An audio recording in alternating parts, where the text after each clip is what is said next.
Hello. कैसे हो आप लोग? Fit and fine. चलिए, आज हम देखने वाले हैं यूनिट 4 ऑफ DBMS। ठीक है, DBMS। अरे भैया, DBMS। ठीक है, और यूनिट 1, यूनिट 2 और यूनिट 3 का वीडियो मैंने अपलोड कर दिया है इसी चैनल पर। ठीक है, और इसका प्लेलिस्ट भी है, तो वहाँ से जाके आप उसको एक्सेस कर सकते हैं। तो चलिए हम देखते हैं अपना पहला टॉपिक, ट्रांजिक्शन प्रोसेसिंग कॉन्सेप्ट। ये ट्रांजिक्शन प्रोसेसिंग कॉन्सेप्ट क्या होता है, चलिए इसको देखते हैं। प्रोसेसिंग कॉन्सेप्ट, ठीक है।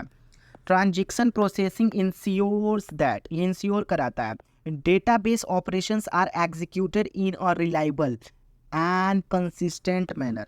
जो डेटाबेस ऑपरेशंस जो होते हैं जो उसको एग्जीक्यूट होता है वो रिलायबल एंड कंसिस्टेंट मैनर में होना चाहिए। ठीक है, ये इंश्योर कराने का काम किसका है?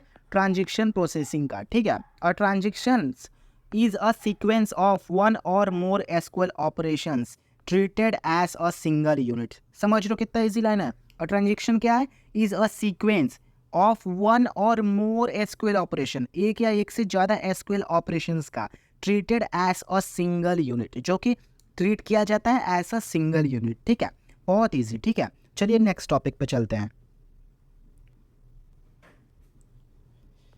यह है प्यारा सा नेक्स्ट टॉपिक, ट्रांजेक्शन सिस्टम क्या होता है? ट्रांजेक्शन सिस्टम, ठीक है। Transaction a unit of work that is performed automatically. एक प्रकार का यूनिट ऑफ वर्क होता है जो कि परफॉर्म्ड होता है ऑटोमेटिकली। ठीक है, ऑल और नथिंग। ठीक है, properties of transactions are defined by ACID. जो इसकी प्रॉपर्टी होती है ना गाइज, वो डिफाइन कैसे होती है? Acid property. और गाइज मैं बता रहा हूँ, ये जो एसिड प्रॉपर्टी है ना, इस यूनिट का सबसे मोस्ट इंपॉर्टेंट टॉपिक है। और ये 10 मार्कर में और 2 मार्कर में तो आता ही आता है, और आपके गेट एग्जाम्स में भी आता है, और बहुत जितने भी एग्जाम्स है सब में समझ लो ये एसिड बाई आते हैं। ठीक है, तो पहला इसका A stands for atomicity, C stands for consistency, I stands for isolation and D stands for durability. तो चलिए पहले हम देखते हैं एटोमिसिटी।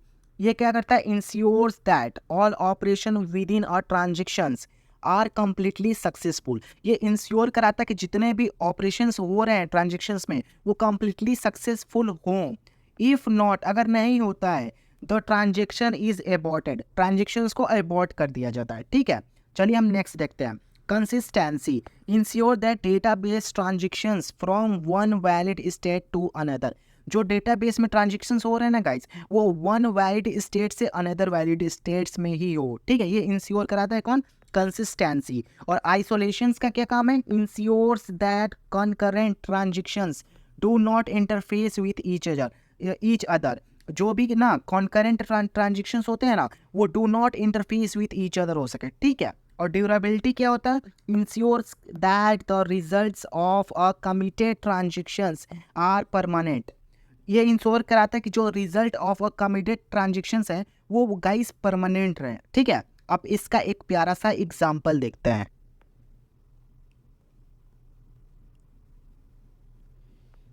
ये है इसका एक प्यारा सा एग्जाम्पल, अ बैंक ट्रांसफर। जो बैंक ट्रांसफर होता है where money is deducted from one account and added to another. Money को एक अकाउंट से डिडक्ट कर दिया जाता है और दूसरे में जोड़ दिया जाता है। ठीक है, दूसरे अकाउंट में। बोथ ऑपरेशन मस्ट बी सक्सेस्ड और फेल्ड टुगेदर। कितना इजी एग्जाम्पल है। अगर आप इसको लिख के आ गए ना एग्जाम में, तो मैं बता रहा हूँ अगर 10 में से अगर एग्जाम है ना आपका 9 मार्क्स नहीं देता, आप उस पर क्लेम कर सकते हो। ठीक है, ये बहुत ईजी एग्जांपल है। ठीक है, आपको समझ में आया होगा। चलिए हम देखते हैं टॉपिक 2, टेस्टिंग ऑफ सीरियलाइजेबिलिटी। ठीक है, ये बहुत ही मोस्ट इंपॉर्टेंट टॉपिक है, स्टार मार्क कर लीजिए। ठीक है, इसको थोड़ा ध्यान से देखिएगा। सीरियलाइजेबिलिटी क्या होता है ये पढ़ते हैं पहले। Ensures that the outcome of executing transactions concurrently is the same as if the transactions were executed serially। आपको समझ में आया? देखिए, ये क्या करता है? इंश्योर कराता है जो आउटकम ऑफ एग्जीक्यूटिंग ट्रांजेक्शंस होता है ना concurrently, is the same as if the transactions were executed serially. जो भी ट्रांजेक्शंस कॉन्करेंटली होता है एग्जीक्यूट, वो सीरियली भी जो एग्जीक्यूट होता है उसकी सेम वैसा ही होना चाहिए। ठीक है, समझ रहे हो ना? वैसा होना चाहिए। ठीक है, और अब देखते हैं टेस्टिंग सीरियलाइजेबिलिटी। टेस्टिंग सीरियलाइजेबिलिटी क्या होता है? ठीक है, involves checking if a given schedule. ठीक है, जो भी गिवन शेड्यूल है ये सीरियलाइजेबल है कि नहीं। ठीक है, सीक्वेंस ऑफ ऑपरेशंस शेड्यूल मतलब क्या होता है, सीक्वेंस ऑफ ऑपरेशंस की बात हो रही है यहाँ पे, ठीक है। अब इसका एक और है कॉन्फ्लिक्ट सीरियलाइजेबिलिटी। कॉन्फ्लिक्ट सीरियलाइजेबिलिटी क्या होता है, ये भी बहुत इंपॉर्टेंट टॉपिक है, ठीक है, इसको देखिए। और schedule is conflict serialisable if it can transformed into a serial schedule by swapping non-conflicting operation। जो सीरियल शेड्यूल्स होता है ना गाइस, उसको नॉन कॉन्फ्लिक्टिंग ऑपरेशन से स्वैप कर दिया जाता है, ठीक है, ट्रांसफॉर्म करने, it can be transformed into serial schedules by swapping non conflicting operations. Non conflicting operations में इसको क्या कर दिया जाता है, स्वैप कर दिया जाता है, ठीक है। अब नेक्स्ट टॉपिक देखते हैं, ये है गाइस व्यू सीरियलाइजेबिलिटी। ये भी बहुत इंपॉर्टेंट टॉपिक है, ठीक है।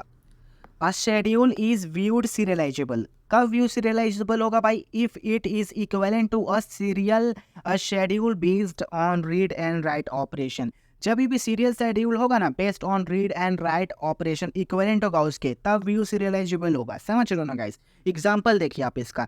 Checking if transactions T1 debit and T2 credit, debit और क्रेडिट की बात हो रही है, can be executed concurrently without conflicting by verifying read and write sets. कितना इजी एग्जांपल है, समझ लो ना, आपको समझ में आया होगा। चलिए देखते हैं next topic,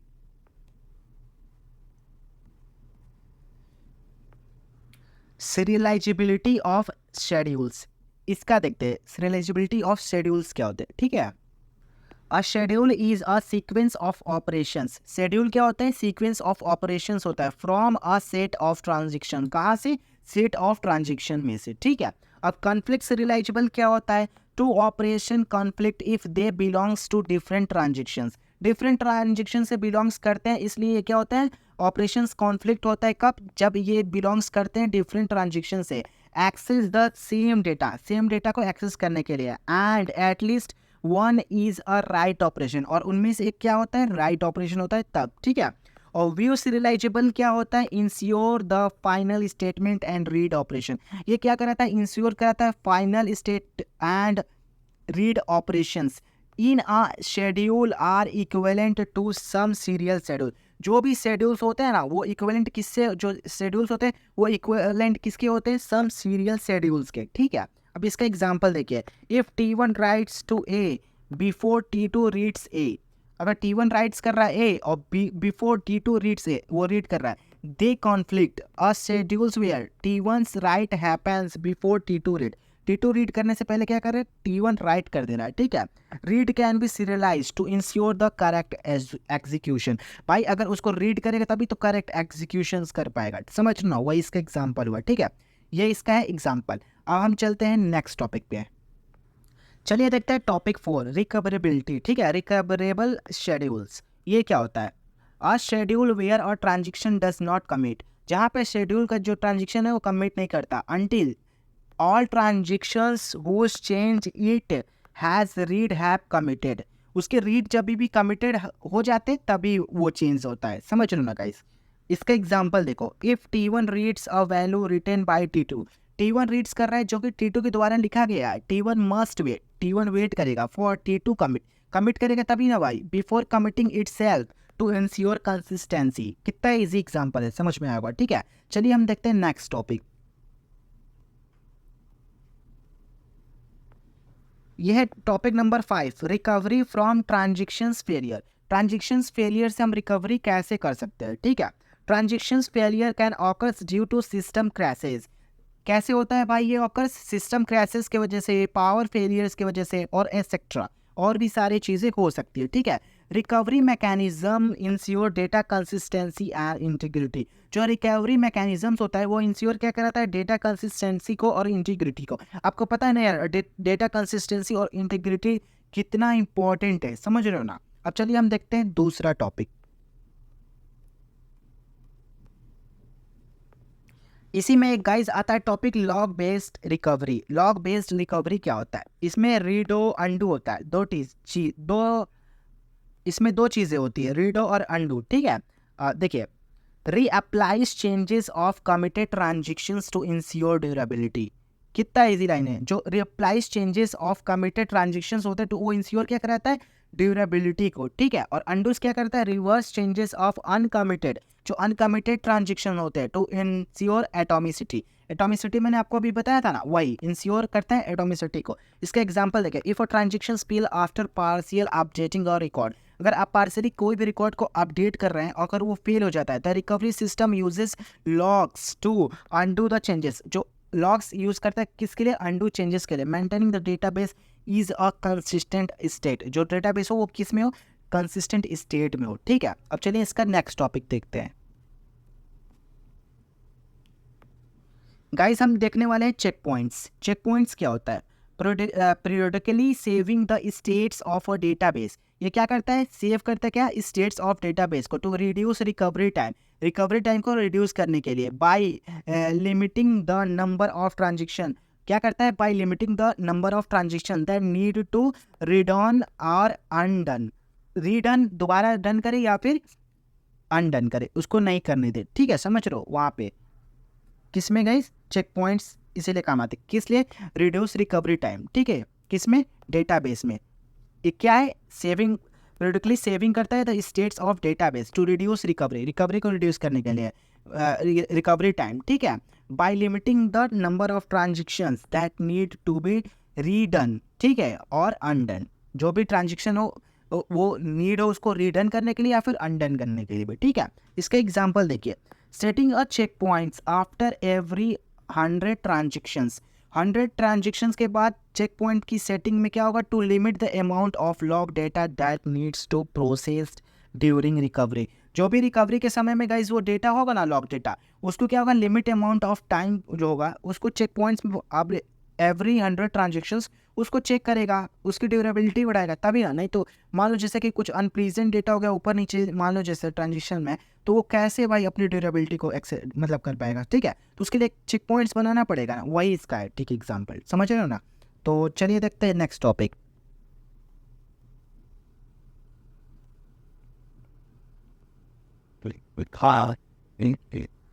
guys next topic है 6, डेडलॉक हैंडलिंग। डेडलॉक को कैसे हैंडल करते हैं, ठीक है।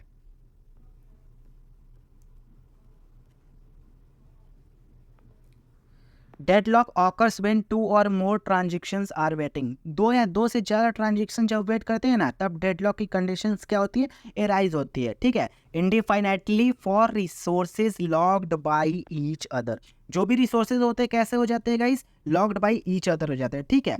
Deadlock detections and resolutions, deadlock को कैसे हम डिटेक्ट करेंगे और उसका सोल्यूशंस रीसोल्यूशंस कैसे प्रोवाइड करेंगे, ठीक है। तो चलिए देखते हैं। वेट फॉर ग्राफ, और directed graph use to detect cycle, क्या करें, साइकिल्स को डिटेक्ट कर सके, इंडिकेटिंग डेडलॉक्स, जो कि क्या करें, डेडलॉक को इंडिकेट कर सके। और गाइस ये ग्राफ कैसा होना चाहिए, डायरेक्टेड ग्राफ होना चाहिए, ठीक है। आप इसको डेटा स्ट्रक्चर में पढ़े होंगे, डायरेक्टेड ग्राफ क्या होता है, ठीक है, थोड़ा रिकॉल करने की कोशिश करिएगा, ठीक है। टाइम आउट्स, टाइम आउट्स क्या होता है, transactions wait for a specified time, जो भी ट्रांजेक्शंस होता है वो वेट क्या करता है, स्पेसिफाइड टाइम पे, ठीक है। Before being rolled back to break the deadlock, before being back roll back, ठीक है, before being roll back to break the deadlock, deadlock को ब्रेक करने के लिए वो रुकता है, टाइम आउट्स, समझ रहे हो ना गाइस। एग्जांपल देखो, if T1 locks A and waits for B, T1 lock कर रहा है ए को, अनवेट कर रहा है किसके लिए, बी के लिए। While T2 locks B and waits for A, जो T2 है वो लॉक कर रहा है बी को और वेट किसके लिए कर रहा है, ए के लिए। और डेडलॉक ऑकर्स, डेडलॉक ऑकर्स क्यों होगा गाइस, देखो T1 किसके लिए वेट कर रहा था, बी के लिए, और T2 किसको लॉक कर रहा है, बी को ही लॉक कर रहा है, ठीक है।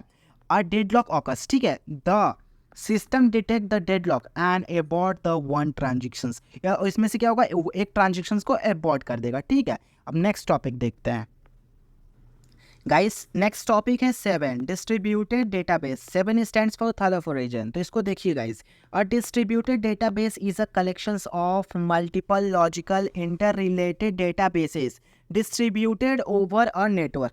कितना ही इजी लाइन है, ठीक है। अब मैं बताता हूँ ये क्या होता है, ठीक है।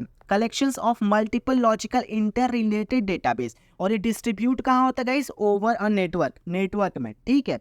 ये होता है डिस्ट्रीब्यूटेड डेटाबेस। अब डिस्ट्रीब्यूटेड डेटा स्टोरेज क्या होता है, ठीक है। Data is stored across multiple physical locations, जो भी डेटा होता है वो कहाँ स्टोर्ड होता है across multiple physical locations. To improve किस लिए, गाइस इम्प्रूव करने के लिए क्या, अवेलेबिलिटी, रिलायबिलिटी एंड परफॉर्मेंस। ठीक है, अब चलिए हम इसका एग्जांपल देखते हैं। Example, a multinational corporation stores customer data in different regional database to ensure quick access and compliances with a local regulations. इसका मैं एग्जांपल देता हूँ गाइस, आपने मेटा का नाम सुना होगा। ठीक है, मेटा, ठीक है, ये अपने एफबी का जो डेटा है, हम लोग का इंडिया सर्वर का डेटा जानते हो कहाँ स्टोर था? मलेशिया में आई थिंक स्टोर था। मैं जस्ट एग्जांपल दे रहा हूँ, मैं कंफर्म नहीं हूँ। ठीक है, तो मलेशिया में स्टोर था। अब इसको गाइस ये इंडिया में आने वाला है, समझ रहे हो? ये डेटा, और गाइस यूनाइटेड स्टेट्स वाला डेटा कहाँ था? यूनाइटेड स्टेट में था। ठीक है, तो आप समझ सकते हो कि ये क्यों करता है, क्योंकि एक्सेस फास्ट हो सके। समझ रहे हो ना गाइस? वही होता है डिस्ट्रीब्यूटेड डेटा स्टोरेज। ठीक है, अब नेक्स्ट टॉपिक देखते हैं। गाइस नेक्स्ट टॉपिक है कंकरेंसी कंट्रोल। कंकरेंसी कंट्रोल क्या होता है? Ensure that concurrent transactions are executed in a way that preserves data consistency. ठीक है, ये क्या है? ट्रांजैक्शंस कंकरेंट कंट्रोल क्या होता है? Ensure that concurrent transactions are executed in a way, कैसे एग्जीक्यूटेड हो? दैट प्रिजर्व्स डेटा इनकंसिस्टेंसी, क्या कर सके? डेटा डेटा कंसिस्टेंसी को क्या कर सके? प्रिजर्व कर सके। ठीक है, नेक्स्ट टॉपिक है टू फेज कमिट प्रोटोकॉल। ठीक है, ये पढ़ते क्या है? ठीक है, ensures all nodes in a distributed system agree to commit और abort a transactions. Two phase में क्या होता है? इंश्योर कराता है जो all nodes in a distributed system होते हैं ना, एग्री टू कमिट, कमिट करने के लिए एग्री हो, या फिर अबॉर्ट अ ट्रांजेक्शन, ट्रांजेक्शंस को अबॉर्ट करने के लिए। ठीक है, चलिए हम देखते हैं इसका फेज 1, प्रिपेयर फेज। ठीक है, इसमें प्रिपेयर किया जाता है। Coordinators ask all participants to prepare to commit, जो भी जितने भी पार्टिसिपेंट्स होते हैं ना, वो प्रिपेयर हो जाए किसके लिए? कमिट के लिए। ठीक है, और फेज 2 में क्या होता है? कमिट फेज होता है। ठीक है, all the participants agree to transactions is committed, जो भी उनका ट्रांजेक्शन हो कमिटेड हो, अदरवाइज इट इज अबॉर्टेड, उसको अबॉर्ट कर दिया जाएगा। ठीक है, इसका एग्जांपल देखिए, in a distributed bank system, distributed bank system में transferring money between branches involves multiple database agrees on a transactions to maintain consistency. कितना ही इजी एग्जांपल है। ठीक है, चलिए हम नेक्स्ट टॉपिक देखते हैं, डायरेक्टरी सिस्टम। डायरेक्टरी सिस्टम क्या होता है? ठीक है,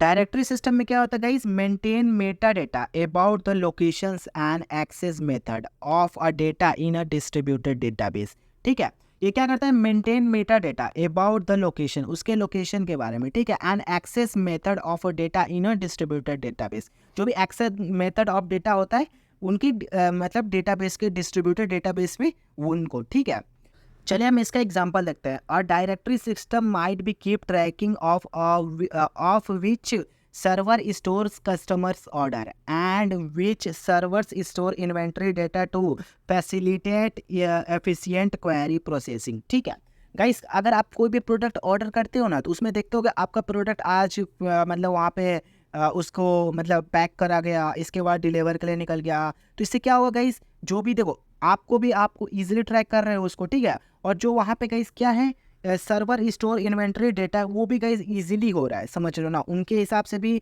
कि यहाँ तक प्रोडक्ट पहुँचा, ये डिलीवर हुआ कि नहीं। ठीक है, समझ रहे हो ना? तो ये दोनों तरफ से हो रहा है। ठीक है, तो चलिए हम देखते हैं नेक्स्ट टॉपिक।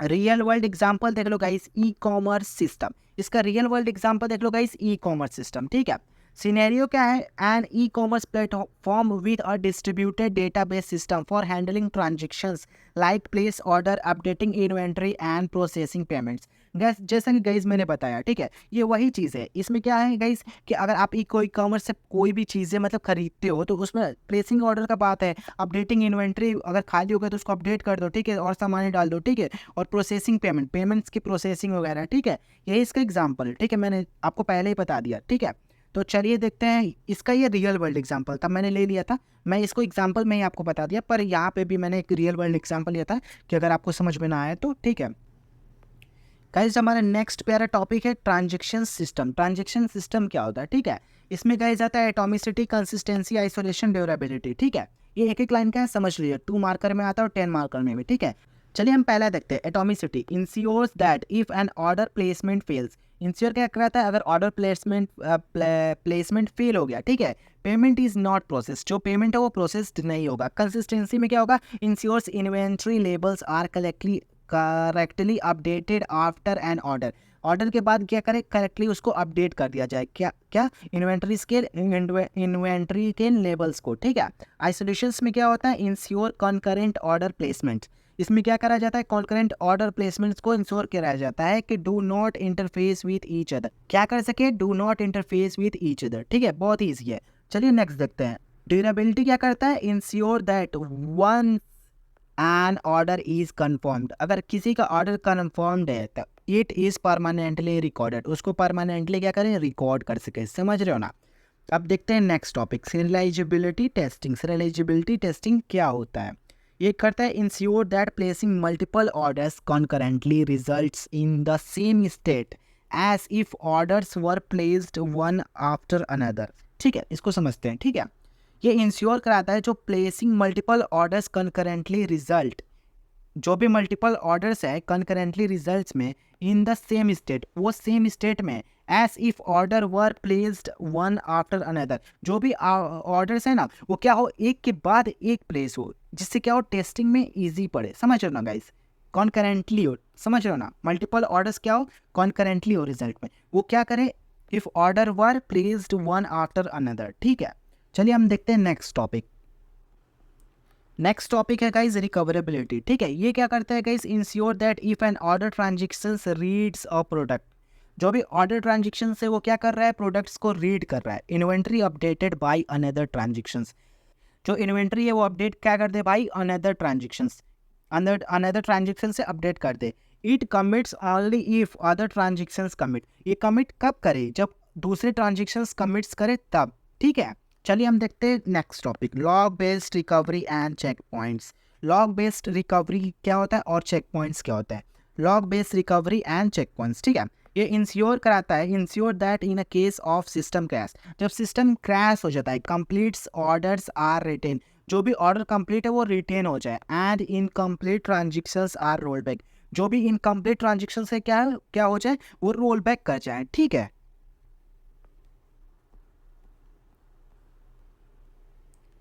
ये है हमारा प्यारा सा next topic, deadlock handling. Deadlock को अब हम हैंडल कैसे करेंगे ये देखते हैं, ठीक है। Ensure that if two orders are waiting, अगर दो ऑर्डर वेट कर रहे हैं, to update the same inventory item, same inventory item को अपडेट करने के लिए, ठीक है, the system detects and resolves the deadlock by aborting and retrying one order, क्या करें, डेडलॉक कंडीशंस को क्या कर सके, रिसॉल्व कर सके, बाय कैसे, aborting and retrying one order, one order को रिट्राई कर सके, ठीक है, जो कि मतलब समझ लो ना, डेडलॉक कंडीशंस को क्या कर सके, हटा सके, ठीक है।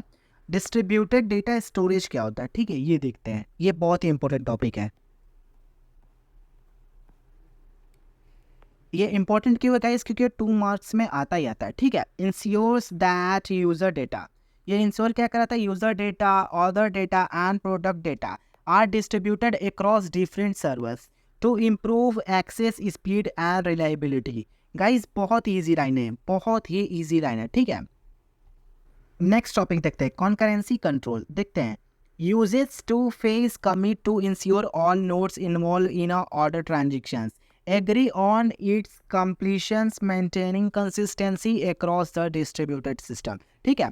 यहाँ पे uses two phase commit, two phase commits को यूज किया जाता है to ensure all nodes involve in a order transaction, order transactions में जितने भी नोड्स है क्या हो, इन्वॉल्व हो, ठीक है। Agree on its completion, completion के वक्त maintaining consistency across the distributor system, maintain क्या कर सके, कंसिस्टेंसी, कहाँ पे guys, distribute across distributed system, ठीक है।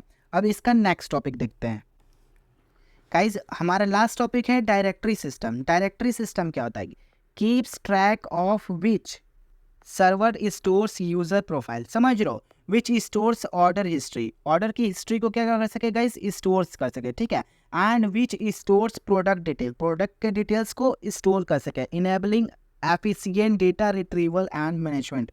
क्यों ये यूज हो रहा है, efficient data retrieval and management के लिए, क्या, डायरेक्टरी सिस्टम, ठीक है। Keep track of which server store, जो सर्वर स्टोर कर सके क्या, यूजर प्रोफाइल्स, विच स्टोर्स ऑर्डर हिस्ट्री, समझ रहे हो ना, विच स्टोर्स प्रोडक्ट डिटेल्स, किस लिए, enabling efficient data retrievals and management. ठीक है गाइज, ये था आपका यूनिट 4। ठीक है गाइज, अगर आप यहाँ तक आ गए ना तो इस वीडियो पे एक प्यारा सा लाइक कर दीजिए, ठीक है, और एक प्यारा सा कमेंट कर दीजिए, ठीक है, कमेंट भी कर दीजिए, ठीक है, और इस चैनल को सब्सक्राइब भी कर लीजिए, ठीक है, सब्सक्राइब भी कर लीजिए। मैं मिलता हूँ आपसे नेक्स्ट वीडियो में। और गाइज मैं कुछ एग्जांपल्स इंग्लिश टू इंग्लिश इसलिए देता हूँ क्योंकि गाइज आप अपने एग्जाम में लिख सको अगर वो वर्ड याद हो तो, ठीक है। तो मैं मिलता हूँ आपसे नेक्स्ट वीडियो में, यानी कि पार्ट 5 में। तब तक के लिए take care, bye bye, happy learning.